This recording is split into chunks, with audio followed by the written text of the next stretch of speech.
বিধায়ক যে সকল কথাগুলো বলেছেন আমরা ডিপার্টমেন্টের সবাইকে নিয়ে যদি কোনো সত্য প্রমাণিত হয় তাহলে উনি যেভাবে বলেছেন অ্যাকশন নেওয়ার কথা সেভাবে অ্যাকশন নেওয়া আগে পরিস্থিতি দেখি কি দাঁড়ায়।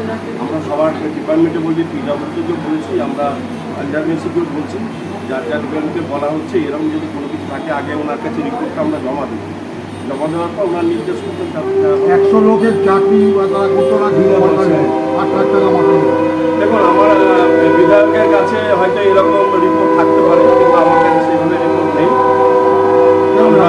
আমরা চাইব যাতে উনি যে কথাগুলো আমরা উনি যে কথাগুলো বলেছেন আগে আমরা ডিপার্টমেন্টে দেখব, দেখার পর আমরা ওনাকে রিপোর্ট জমা দেবো, তারপর উনি যেরকমভাবে বলবে সেরকম। প্রয়োজনে দুর্নীতি ধরা পড়লে আপনাদেরও বিরুদ্ধে এফআইআর হতে পারে। 100% দুর্নীতির কোনো ক্ষমা আছে নাকি? যে দুর্নীতি করবে, যদি আমিও যদি দুর্নীতি করি তা আমার কেন ক্ষমা থাকবে না? অবশ্যই উচিত।